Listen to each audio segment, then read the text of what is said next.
The first position after the top of the backswing is a mirror position of one that we achieved on the backswing, and that's where the left arm is parallel to the ground. Similar to that position we achieved on the backswing, on the downswing, the left arm will not be straight down the ball target line, it'll be slightly to the right of it. It won't be exactly parallel to it, it'll be just slightly inside, the same as on the backswing. Again, same as on the backswing, the dish angles that we formed at the base of the wrists, you want to maintain those. That will mean that the club face is parallel to your left forearm, and that means that it's square. In this position again, you want to achieve an on-plane position, that is, where the butt end of the club is pointing along that ball target line. That's very important. Now, the other thing that you want to do is maintain the L in your right arm, and that is, when you reach the top of the backswing, you've created an L shape in your right arm, and we haven't had that right flying elbow that we talked about. It's in that position there, and you've got an L. When you move down to this next position, you want to maintain that L. If it comes in too far there, you come down on the ball too much, the ball's going to fly up, and you're going to lose a lot of power. If you maintain that L, you maintain the width in your downswing, and you're going to get a lot more power.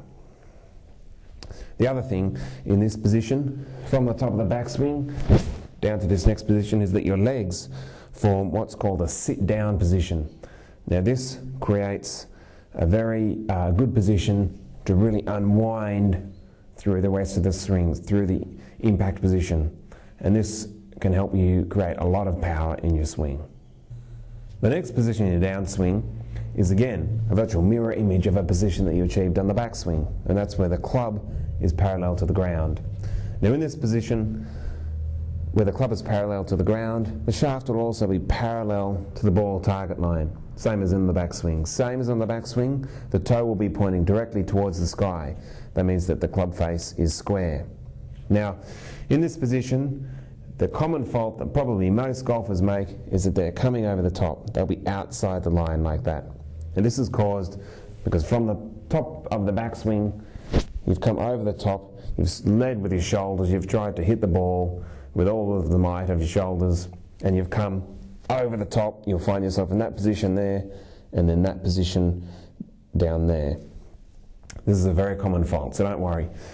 What you've got to realise about the golf swing is that it is a summation of forces. Power comes from the ground up. Same as when you throw a baseball. You don't throw a baseball just with your shoulders. You start with your legs, you open them up, open your hips up, the weight transfers through, and it's called a summation of forces, where it moves from the big muscles to the small muscles. Same as the golf swing. From the top, you're leading with your legs, that sit-down position that I talked about, and then your hips, then your shoulders, then out through your arms, hands, and into the club head.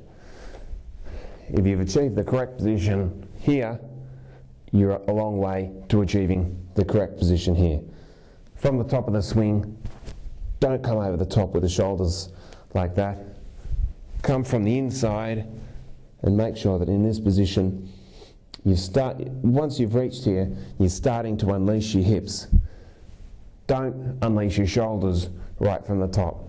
Leave your shoulders until you get down towards the impact position. Then you can rip them through and show everyone how long you are.